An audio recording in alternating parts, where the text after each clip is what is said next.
Hey guys, this is Mel, and I'm here to talk about 2 episodes of Legends of Tomorrow, and that is episode 114, titled River of Time, which premiered Thursday, May 5th, 2016 on the CW, and episode 115, titled Destiny, which premiered Thursday, May 12th, 2016 on the CW, and today I am recording. It is May 22nd, 2016, and sorry for the delay, I really am.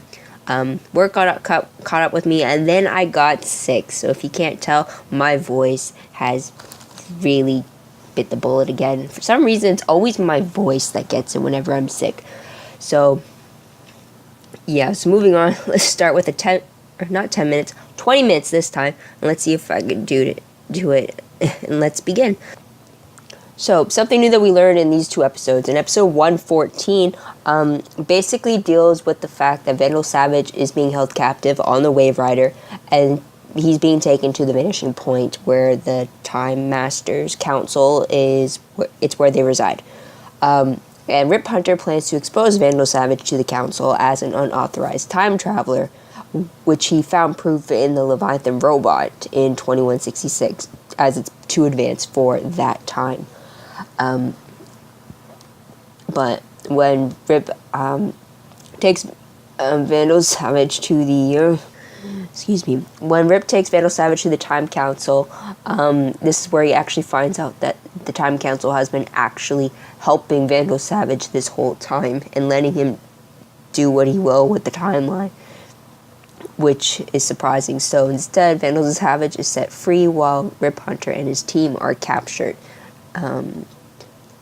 and arrested, except for Captain Cold and Sarah. Now, episode 115 has Rip Hunter discovering about the Oculus, which is this thing the Time Masters use to manipulate time to their will.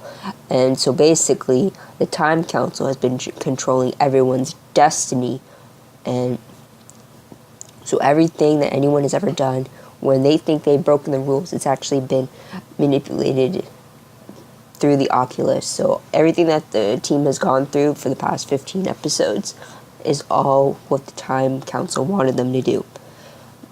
Now, the Vanishing Point is the only place for free will, as the Oculus doesn't control anything that happens in the Vanishing Point. Rip Hunter also sees Ray's death through the Oculus, and apparently we also learn about this future alien race that is meant to threaten Earth in 2175. They're called the Thanagarians, and it is why the Time Council has sided with Vandal Savage, as Vandal Savage as leader is meant to be humanity's savior as he unites the world together to fight the Thanagarians, which is just crazy. So anyways, the episode shows the team's mission being to destroy the Oculus. When it came down to it, Ray accepted his fate by the Oculus if it meant destroying it. However, Heatwave takes his place, only to have his place taken over by Captain Cold. And he actually gets the goodbye kiss from Sarah that he kind of hinted at wanting. Early in the episode, he had brought up the topic of them and what if the idea of them is something that has come across her mind. So in the end, Captain Cold is killed by the Oculus, as well as Time Master Druce and many of his men, as the explosion happens. And we see Vandal Savage forcibly taking Kendra and the kinda brainwashed Carter back to 2166, where Vandal Savage kills Rip Hunter's family, which was ordered by the Time Council through the Oculus. However, once the Oculus is destroyed, the remaining Time Council cuts all ties with Vandal Savage, because without the Oculus, they can't see if Vandal Savage continues to be an asset against the Thanagarians in the future. Also, meanwhile, throughout the episode, we see Jax in 2016 trying to find a way to return to the team at the Vanishing Point, and he gets help from the Professor Stein in 2016 before the whole time traveling thing happened. So it was interesting to see that kind of dynamic before you see him be reunited to his actual time equivalent partner in Professor Stein. So there's that. So it appears that the next mission is Heatwave wanting to kill Vandal Savage as a way to avenge Captain Cold's death. So moving on to what was the most shocking moment of these two episodes. First one has to be the fact that the Time Council has sided with Vandal Savage all along, and the fact that the Oculus is manipulating time to the point of the concept of destiny. So that was pretty surprising. Moving on to top 3 favorite moments. First one has to be in episode 114, and is all the flashbacks we got to see. Basically, the flashbacks deal with the team member saying goodbye to a special someone before they decided to go on this time travel destiny thing. Now, back in the pilot episode, we see these conversations of to do this time travel mission or to not do this time travel mission. So we saw Ray and Oliver Queen talking. We saw Sarah talking to her sister Laurel Lance, and then we see Carter and Kendra talking as well. But these flashbacks show the team talking with other people. We see Ray Palmer actually talking to Felicity Smoke, who was in the wheelchair at the time, and kind of explaining why he would want to go on this time travel mission and how he wanted to leave a legacy behind, where at this moment everyone doesn't really see his legacy type thing. So there's that. We also see Jax having a moment with his mother back at the garage, so it's interesting to see her for the first time. We also see Professor Stein and his wife Clarissa back at Star Labs, and we saw how he treated his last interaction with her as if it's not a goodbye, because he believes that when he returns from a time travel mission, it will just be moments before he actually left. So as if there's no time difference for him. So that's why he just treats it like he's going on a simple trip or a simple vacation. Not even, just a simple trip to the mall even. So there's that. And then we also see Sarah saying her goodbyes to Nisa Al Ghul, who is still a prisoner at Nanda Parbat. And Nisa actually tells Sarah to leave her behind if she loved her, to let her go, because Sarah wanted to break Nisa out, but Nisa didn't want Sarah to jeopardize her life like that. So it was great to see that. It was great to see through these flashbacks. We also got to see characters from the original show that these characters were first introduced on. So it was pretty great, and I definitely liked that for sure, just to see those familiar faces, or even new faces like Jax's mom.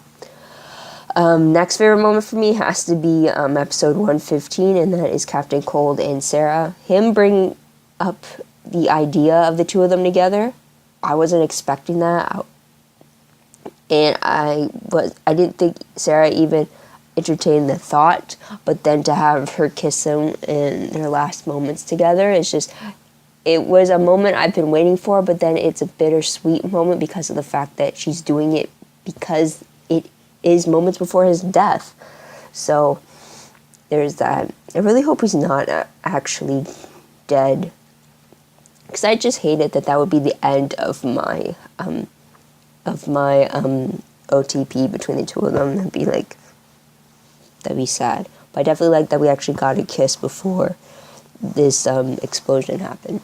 And then another favorite moment for me has to be the episode 115 again, where the destiny was challenged. Throughout this whole show, really, destiny was challenged in the fact that Kendra and Carter were destined together. So the whole Kendra and Ray thing was always a challenge in that. The whole destiny of Vandal Savage always killing Carter and Kendra, and having it challenge the fact that they're trying to go after him. But to have it actively defied in this episode and having them ultimately choose what their future is instead of having it determined for them was pretty fantastic. A lot of other shows. For me, when it comes to destiny, for some stupid reason, I'm on the fence about that concept. Like for certain topics, I guess you could say, I don't mind it being fulfilled by destiny and all that. But then on other topics, I'm like, no, screw destiny. You can overcome that. It's free will and all that. So it's like, I'm on the fence. For the one hand, I like it for certain storylines, but on the other hand, it's a hindrance, and it's a lot better when they defy destiny. So it's just one of those things with me. But I definitely like in that episode, it was actually full on rebellion against the Oculus being their destiny maker type thing. So moving on, for sure. Okay, so top 3 peeved moments of the episode. First one is in episode 114 is the fact that Ray opened Vandal Savage's cell just so he can get a few rounds with him. That has to be the most stupidest thing he could have ever done. I mean, like, why would you do that? I mean, I know emotions got the better of Ray, but really? Are you really going to fight a 4,000-year-old immortal when he not only does he have this skill to do it, he has the knowledge to back it up, and he knows just what buttons to push you, and he's the one that's with the calculating mind while you're being ruled by your emotions. I mean, like, really, Ray? Really? So it just pissed me off, and I wasn't surprised that Ray got the crap beaten out of him. So there's that. So next peeved moment, 115, the fact that Captain Cold is dead. I liked him. I didn't want him dead. So there's that. And then the next peeved moment was the fact that in 115, Vandal Savage actually killed Rip Hunter's family again. For some reason, I thought maybe not this time around, but it seemed to be a thing that Destiny wanted to happen, or the Oculus wanted to happen. So I don't know, maybe if they had changed that bit from the Oculus before they destroyed it, maybe they had a chance to save his family, but it doesn't look like that. But moving on, so sorry, one moment. I swear this cold's going to be really irritating. So anyways, what moment I remember most when I look back on these 2 episodes? 114, Time Master siding with Vandal Savage. 115, Destiny being made within the Oculus. So there's that. Random questions, I only have the one, and it is Captain Cold really dead? I really, really, really hope not. I want him to be alive. Plus, also, if they were to take Captain Cold from the past, and then, like, caught him up to everything, and then, like, brought him onto the team, would that affect everything that 2016 Captain Cold had done? Or, therefore, altering what they had done in order to later on in their mission? I was about to spoil the finale, but yeah. So there's another question there. But moving on to predictions, it's kind of a mute point considering I've already seen the finale, but episode 116 promo showed the team time jumping around everywhere to find 3 meteors that could turn Vandal Savage mortal again. It had shown Sarah hugging Captain Lance in the Arrow Cave. So there's that. It also showed Captain Cold again, so chances are we'll see him from another time jump. So there's that. You also see a few scenes that were repeated from the pilot episode, so there's that. But really, I am still just waiting for Oliver Queen and Barry Allen to make that visit on the rooftop, which was meant for the pilot episode, but it was never shown in the pilot episodes. So unless that scene with them there was just filmed for the series promotions, then I'm still waiting for it, for sure. But that's all the predictions I'm going to put, because since it is the 22nd and the finale has already aired, and I've already seen it, I'm not going to include it. So that's about it. So what did you guys think of these 2 episodes? What did you guys like about it? What did you think could have done better? What is something that you could have gone without happening, aka Captain Cold's death? Let me know in the comments below. I'd love to hear about it, as well as your own thoughts, theories, and predictions about what's to come. And, well, also, if you want to check out my Tumblr page, link for that will be down below. I usually read blog promos, sneak peeks, web clips, quotes, GIFs, anything like that. I'm a little behind on that, but eventually I will be caught up on it, so check it out there and follow me there if you like. And that's about it. So thank you guys for tuning in. So sorry for the delay. Again, you can probably tell by my voice and the constant pauses in between of me having my own stupid coughing fit. But hopefully that doesn't deter you from coming back to hear what I have to say about the finale episode. But until then, this is Mel wishing you a great day, great week wherever you are. And the timer shows I have 5 minutes left, so I beat it. So until then, guys, bye for now.